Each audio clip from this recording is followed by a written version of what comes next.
All right, Brap 2.0 little lever action centers here. So we already have the foot, 2.0 foot. If you don't have that, you should get that, and then you should get this.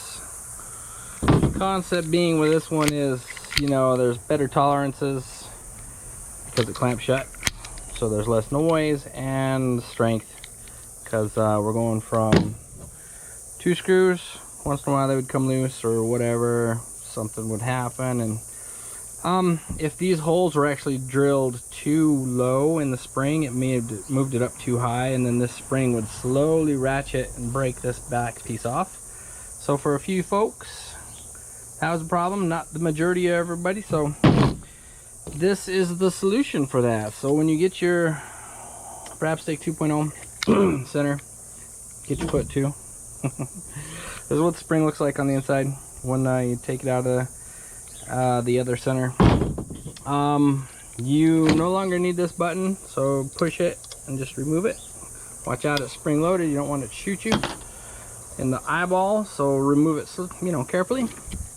This will come, and you need it kind of in place like so. Now what, you know, you don't hear a snap because there's no tension on it. So what you need to do is at least put your handle in there. Now remember, you can actually use your own handle if you want to, or you can use ours. But the concept is, if you have an old sub handle or something, you can also just use that. I mean, why not, right? If you can got a handle, this adjustment gives you lots of options. It'll squeeze down to like a 2.9, well, 29 millimeter OD, and go up to like a 32 millimeter ID. So you can go wider than ours, skinnier than ours, and it'll work because this clamp and those screws. So you hear it click.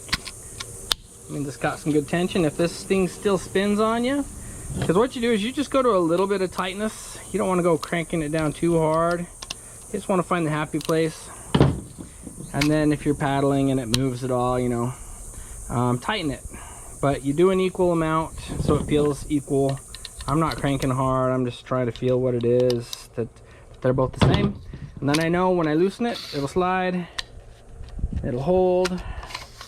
So put it in there and then get familiar with the setup here. So, you know, it's made to go in there and kind of sit right here, right?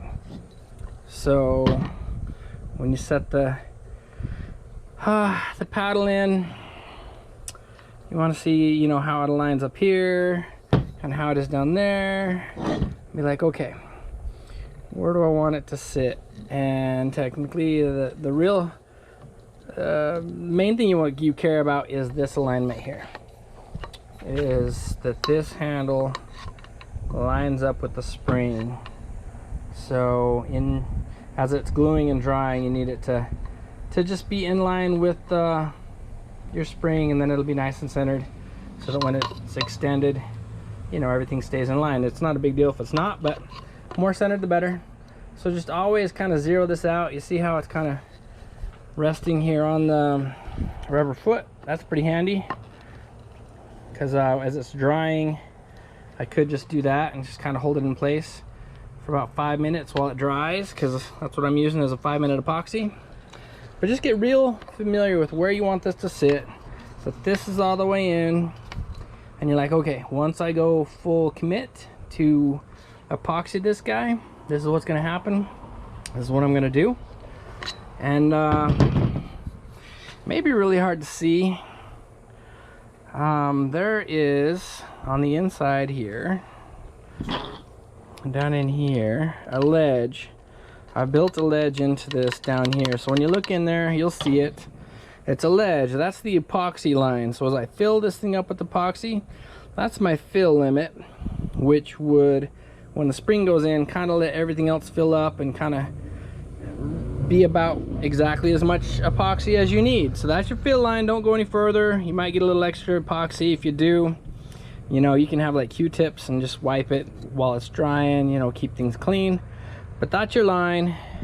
Fill it up to that line, insert your spring, hold it for the 5 minutes, whatever, until it's kind of solid. and you're good. So this is the epoxy I'm going to use, instant epoxy.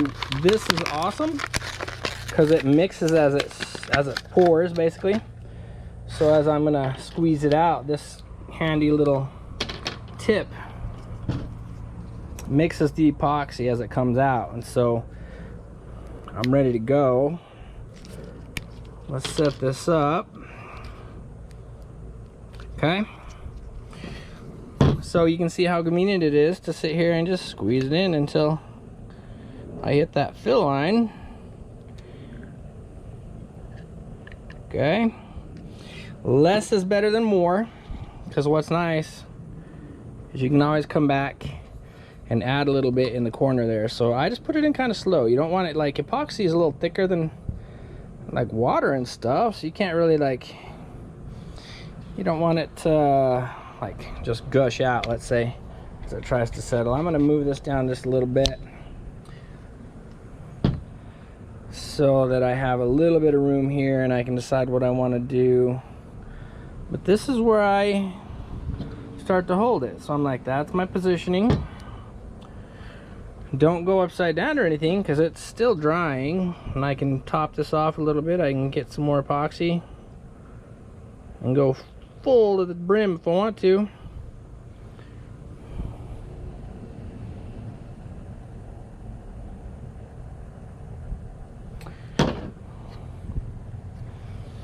And paper towel wipes this stuff off real good. It'll keep it pretty.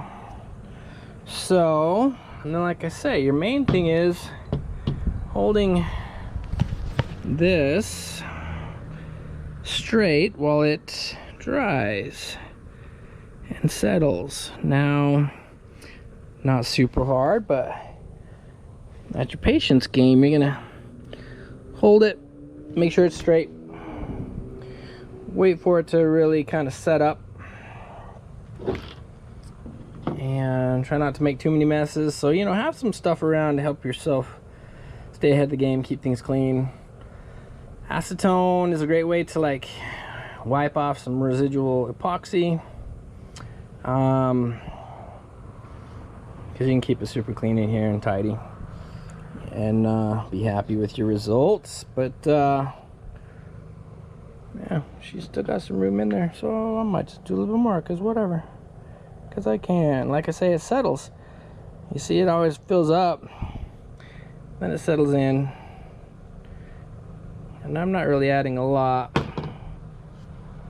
just a little bit.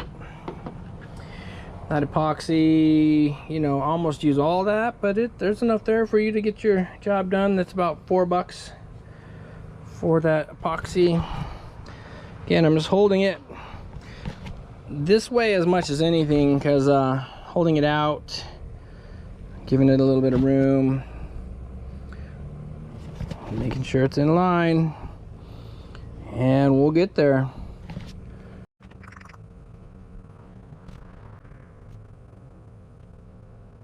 You could put stuff in there, maybe like a little bit of foam or something. You could tape it, walk away. It's a patience game, let's say.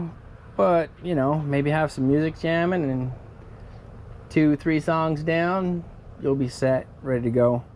And then you'll let it sit for at least overnight. Let it just really have the time to cure.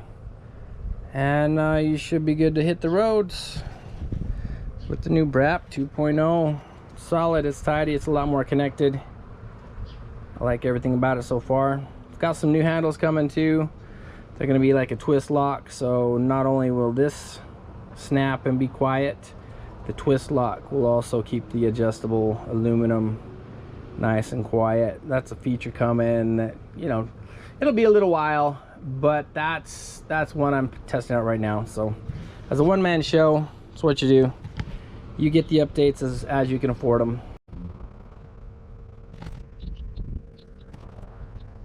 I'm just getting to where it's holding itself right now, but I never like to walk away from epoxy till it's a lot closer.